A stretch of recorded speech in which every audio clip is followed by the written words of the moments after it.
Paz, Senhor.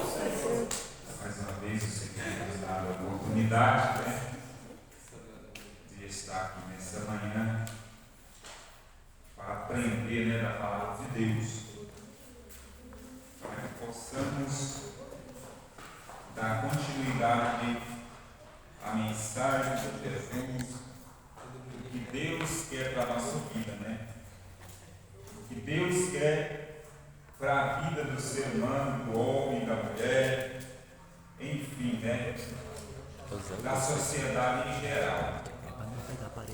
Hoje vamos aprender um pouco do profeta Amós. Esta lição, esta revista, estamos num trimestre muito importante, que o tema da revista, Profetas Menores, proclamando arrependimento, justiça e fidelidade a Deus, anunciando a esperança da salvação através do Messias. Então a mensagem é direcionada ao ser humano, mas em si focado no alvo que é Cristo, no alvo que é Jesus. Então a palavra de Deus, ela sempre vai direcionar ao Messias, ela sempre vai direcionar a Jesus Cristo. Então vamos aprender um pouco do profeta Amós. É tempo de buscar o Senhor de todo o coração. Vamos entender o quão grande o Espírito Santo usou o profeta aqui nessa época. O quão grande o Espírito Santo agiu na vida do profeta Amós, considerado como um profeta menor, considerado no grupo do profeta menores. Alguns irmãos sabem por que é considerado profeta menor? Alguns irmãos se arriscam em dizer por que é chamado profeta menor. Eu acredito que por causa dos feitos dele. Profecias, o tamanho da obra que ele fez, no caso de Isaías, que é profeta maior, Jeremias maior, Amós menor, Joel menor, por causa da relevância, a importância do percurso do trabalho. Não porque eles eram inferiores aos profetas maiores, mas em si Deus usou mais os profetas menores. Se a gente for analisar a palavra de Deus, o quanto o Espírito Santo agiu na vida dos profetas menores, não é porque eles eram inferiores, mas sim o Espírito Santo usou eles do mesmo poderio dos profetas maiores.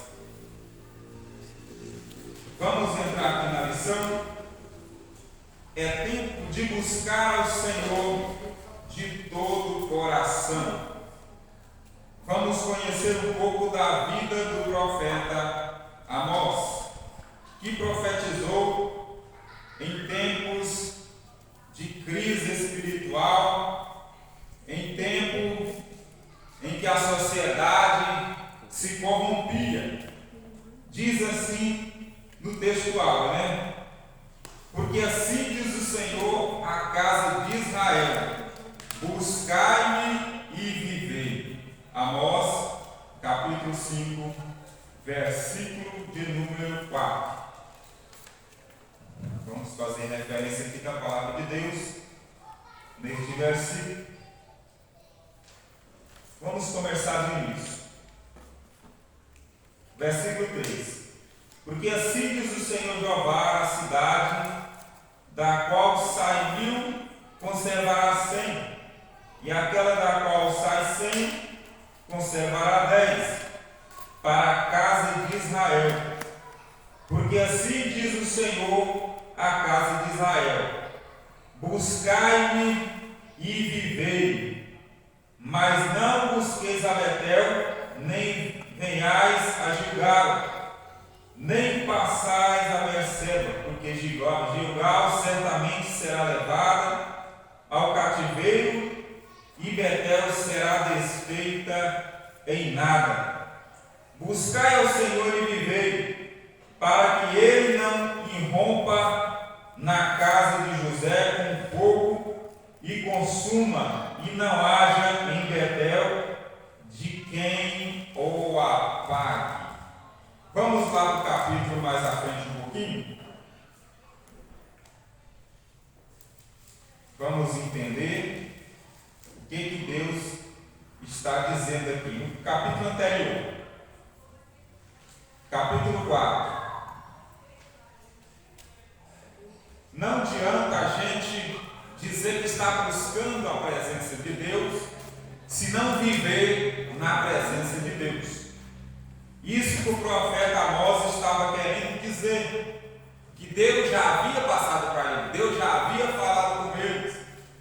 Porque antigamente os profetas, quando o profeta chegava, a sociedade, o sacerdote, a igreja, os irmãos, entendia que Deus havia falado com ele. Porque o profeta só vai naquele lugar quando Deus manda. O profeta só vai lá quando é direcionado pelo Espírito Santo. Entendemos que nos livros anteriores, profetas maiores, Deus sempre falava antes com o profeta. O profeta não ia lá à toa, não ia lá só para passear. Portanto, que todas as vezes que o profeta chegava, muitos assustavam. Porque era de paz ou era de guerra.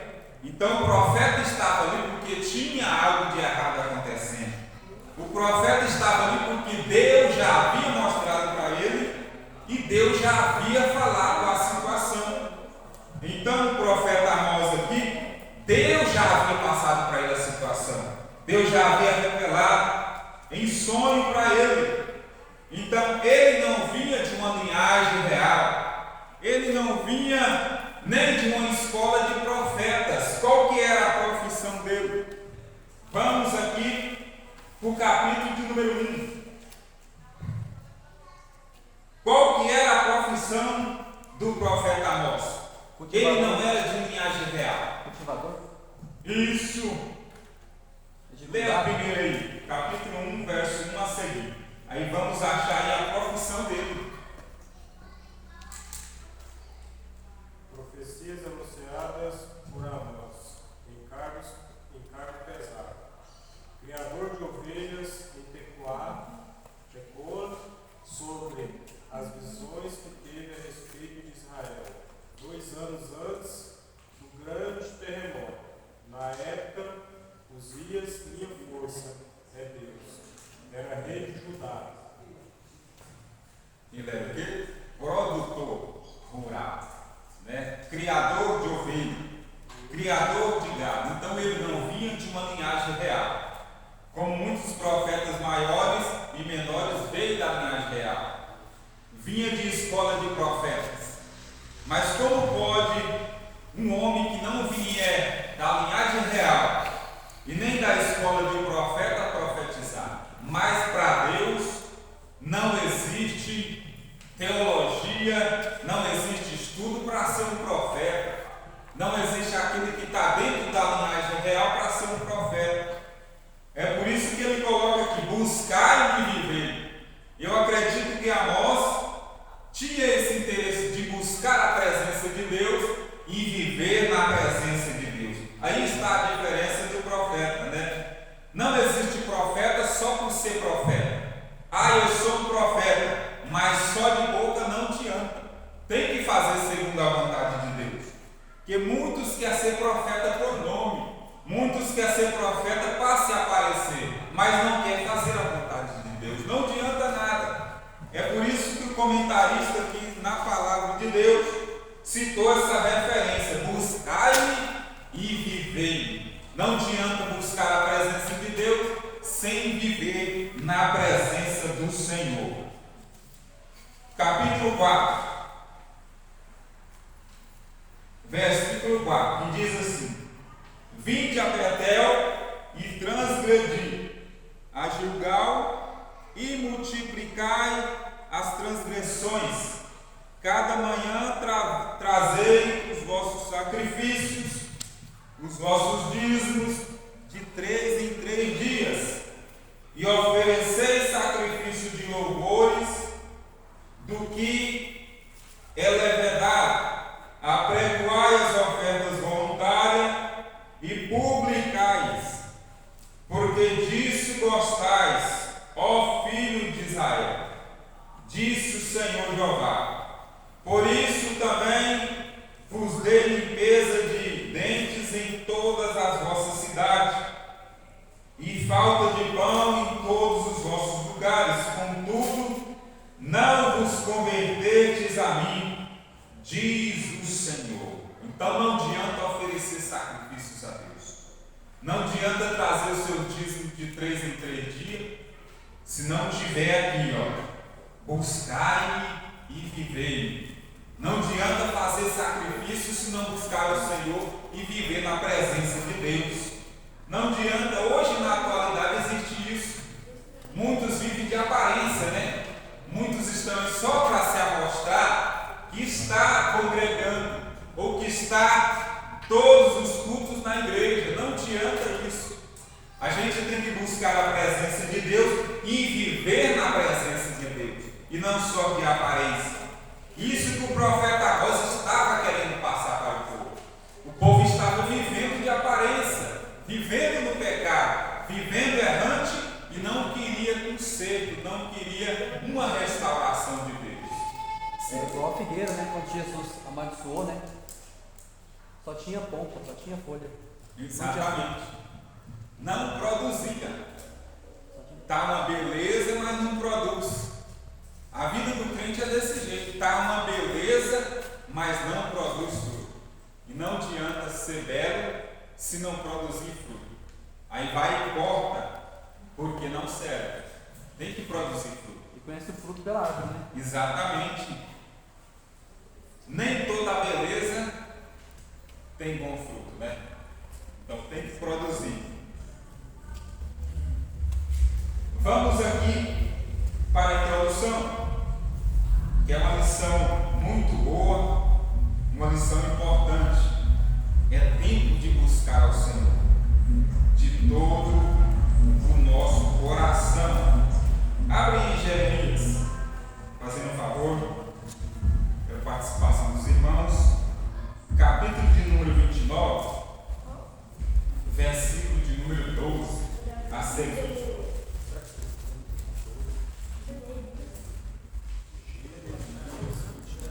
Jeremias 29.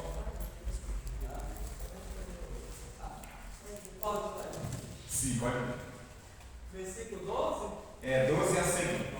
Então me invocareis, ireis, orareis a mim, eu vos ouvirei, e buscar-me-ei, eis que me achareis, quando me buscardes com todo o vosso coração, e serei achado de vós, diz o Senhor, e farei voltar os vossos cativos, e congregar-vos-ei de todas as nações, e de todos os lugares para onde vos lancei, diz o Senhor, e tornarei a trazer-vos ao lugar de onde vos transporteis. Lê mais um pouquinho.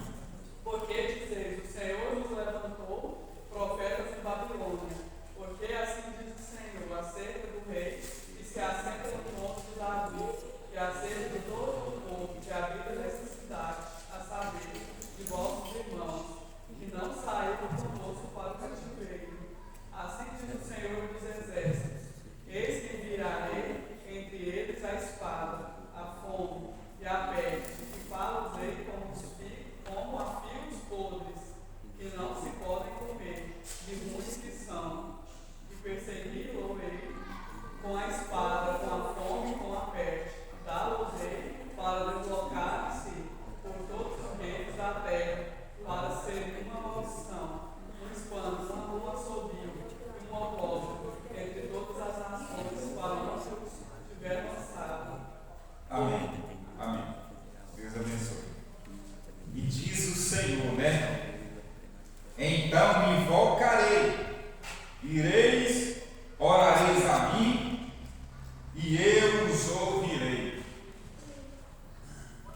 E buscar-me-ei e me achareis, quando me buscareis com todo o vosso coração.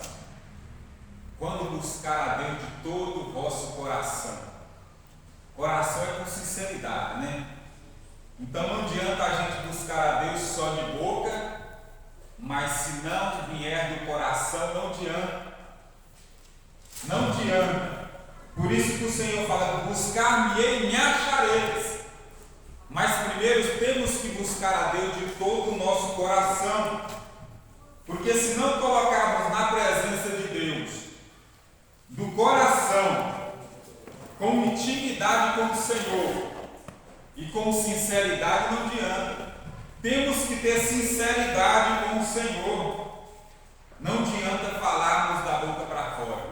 Se não tivermos sinceridade, não adianta. Jeremias 24, 7.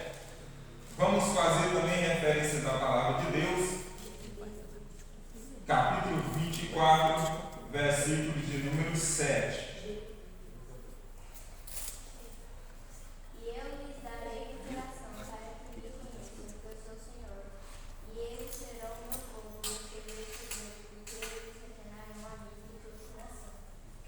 Está vendo? E dar-me-ei coração, porque me conhece. Porque se converteres a mim de todo o seu coração, temos que ter essa conversão de que Deus quer que oferecemos o melhor para Ele. Portanto, estamos estudando essa lição aqui. É tempo de buscar o Senhor de todo o coração. Então temos que buscar a presença de Deus de todo o nosso íntimo, de todo o nosso ser. Não adianta a gente falar da boca para fora que buscamos a presença de Deus, que estamos todos os cultos na igreja, que estamos todos direcionados pelo Espírito Santo. Não adianta. Se não tivermos o nosso coração voltado para o reino de Deus, para a obra de Jesus Cristo, não adianta. Então temos que buscar ao Senhor de todo o nosso coração. Leia aí para mim também a referência que o comentarista citou aqui, no livro de 2 Crônicas, capítulo 7. 2 Crônicas, capítulo de número 7. 7:14. Meu povo que se chama pelo meu nome, se humilhar e orar, e buscar a minha face, e se converter dos seus maus caminhos, então eu ouvirei dos céus, perdoarei os seus pecados, sararei a sua terra. Lembra-se. Agora estão abertos meus olhos e atentos os meus ouvidos à oração deste lugar, porque agora escolhi e santifiquei essa casa, para que o meu nome esteja perpetuamente nela, estarão fixos os meus olhos e o meu coração todos os dias. Amém. Deus abençoe. O que Deus está dizendo? Se o meu povo, que se chama pelo meu nome, se humilhar, orar e buscar a minha face e se converter dos seus maus caminhos, então ouvirei dos céus, perdoarei os seus pecados e sararei a sua terra. Aqui ele coloca aqui algo muito importante, né? Se humilhar, orar e buscar a minha face e se converter dos seus maus caminhos, ele ouvirá dos céus.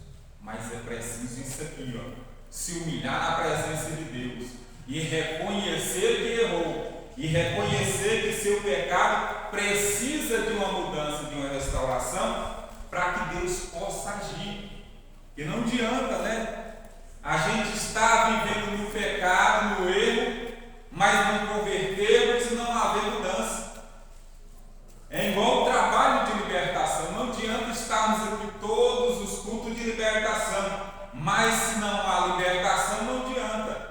Temos que colocar o nosso coração na presença de Deus e humilhar-nos na tua presença para que Ele possa agir na nossa 51, vai falar também de um homem. É uma história conhecida, né? Salmo 51, versículo 1 ao 4. Davi, ele confessa o seu pecado. Ele reconhece que errou. Então o que ele faz? Vai para os pés do Senhor e reconhece o seu erro. O que é que diz a palavra? Que se humilhar e reconhecer o seu erro, o Senhor ouve do céu e sara a tua terra. Se irmão que achou, pode ler. 51, versículo 1 ao 4. Tenha misericórdia de mim, ó Deus, com a tua benignidade, apaga as minhas transgressões, segundo a multidão de tua misericórdia. Lava-me completamente da minha iniquidade, e purifica-me do pecado, porque eu cometi as minhas transgressões, e o meu pecado está sempre diante de mim. Contra ti, somente pequei, e fiz o que teus olhos é mal, para que sejas justificado quando falar e tudo quando julgar. Tem misericórdia de mim, né? Ele reconhece: eu errei, mas tem misericórdia de mim. Eu sei que eu não mereço pelo meu pecado, mas tem misericórdia de mim. Isso que eles estavam querendo dizer. Antes de tudo, ele confessou o seu pecado. Mas a conta ela vem, né? A conta ela vem.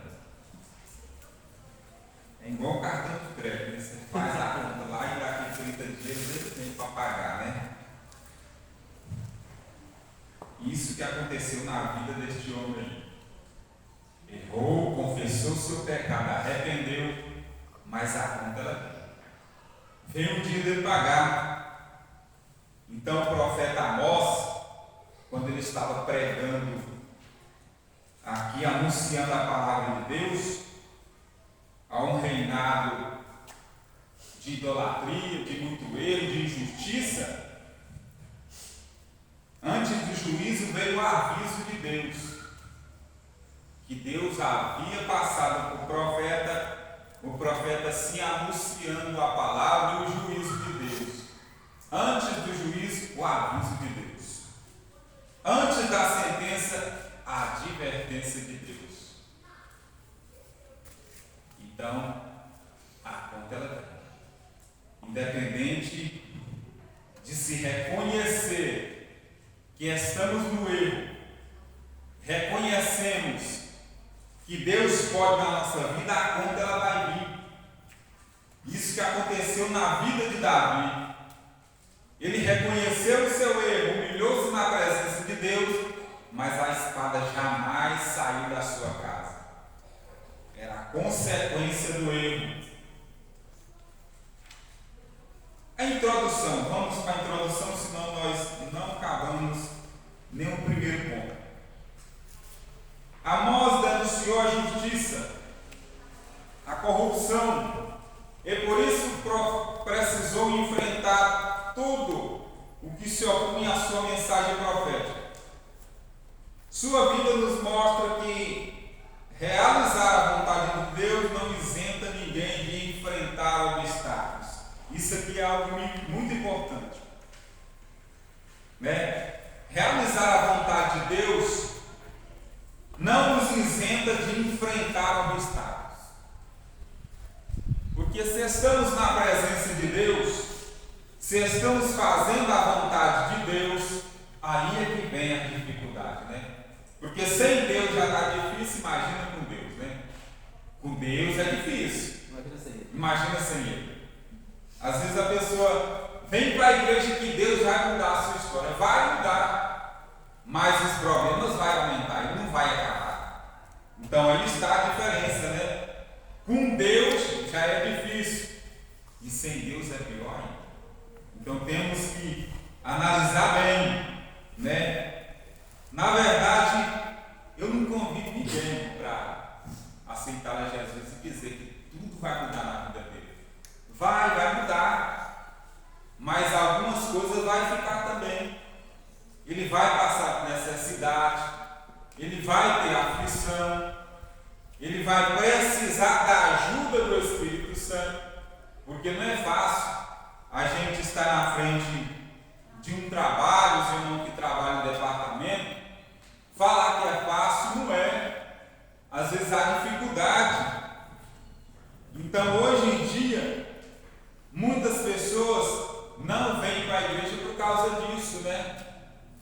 Aí eu quero isso, eu quero aquilo e outro. Se Deus não cumprir, não vem. Então está por interesse. E não é assim que funciona a obra de Deus. A obra de Deus é medida por esforço. Se a gente não se esforçar para que possamos chegar no alvo que é Cristo, não adianta. A gente fica pensando que Deus ele vai nos abençoar em riquezas. Assim, Jesus nos chamou o discípulo dessa forma. Jesus não chegou lá no discípulo: venha, me acompanhe que eu vou te dar carro. Me acompanhe que eu vou te dar casa. Vou te dar ouro, vou te dar prata. Não. Seguem. Aquele que seguiu teve honra, né? Na presença de Deus. Irmão, é igual aquelas pessoas que só vêm no culto de libertação, né? E quando acaba a campanha, ela consegue a bênção, ela não vem mais. não vem mais. Não tem a paciência de esperar o tempo de Deus. Ele quer no tempo dele. Eu vou fazer essa campanha, quando acabar a campanha, eu já quero receber. E se não receber, fica bravo. Não receber, põe culpa de quem? Deus. Deus. Acha que Deus é culpado. Deus não tem culpa, né? Esse Deus é o pau mandado, né? Exatamente. Deus não tem culpa. Então tem que ser no tempo de Deus. A nossa vida ela anda segundo Deus quer, né? Então temos que viver segundo o propósito de Deus na nossa vida. Se é até aqui que Ele quer que a gente chegue, a gente vai chegar até lá. Mas é segundo a vontade dele na nossa vida. Mas primeiro, buscar de todo o nosso coração. Né? E Deus já conhece o coração, né? Vou lá fazer a campanha e se eu não receber, eu pulo fora. Deus já sabe. Por isso que Deus não abençoa, né? Deus ele abençoa porque Ele conhece o coração. E Ele sabe o que nós vamos pensar, né? Exatamente. Deus já sabe lá na frente, né? O que pensamos. Então não adianta a gente enganar Deus que não conseguimos enganar o Senhor. Cenário da mensagem do profeta. Top 1 aí. O livro de Amós revela um cenário onde a religiosidade era intensa. No entanto, o povo estava distante da presença de Deus. Era uma vida espiritual de aparência, embora continuasse a praticar os rituais exigidos pela lei e, em alguns casos, se excedesse na observância da lei. Os corações estavam afastados do Senhor. Por que eles praticavam tudo aquele ritual? Por causa da lei. Acompanhavam a lei, mas estavam longe da presença de Deus. Aqui o comentarista coloca algo muito importante. Estava longe da presença de Deus, mas por causa da lei, eles faziam todo aqueles ritual que era obrigatório, né? Mas estava afastado da presença do Senhor. Então não resolve, né? Não adianta acompanhar a lei se está longe da presença de Deus. Sobre o profeta Amós. Amós era um homem de Deus que trabalhava no campo com gado e com agricultura. Era uma pequena cidade do interior da Judéia chamada Tecoa. Seu nome significa carregado, no sentido de carregar peso. O profeta não era membro de uma família sacerdotal, como eu já disse anteriormente, né? Como o profeta Jeremias, Ezequiel, o profeta Palaciano, como os profetas Isaías e Daniel. No entanto, Amós foi um servo de Deus, humilde, corajoso e obediente.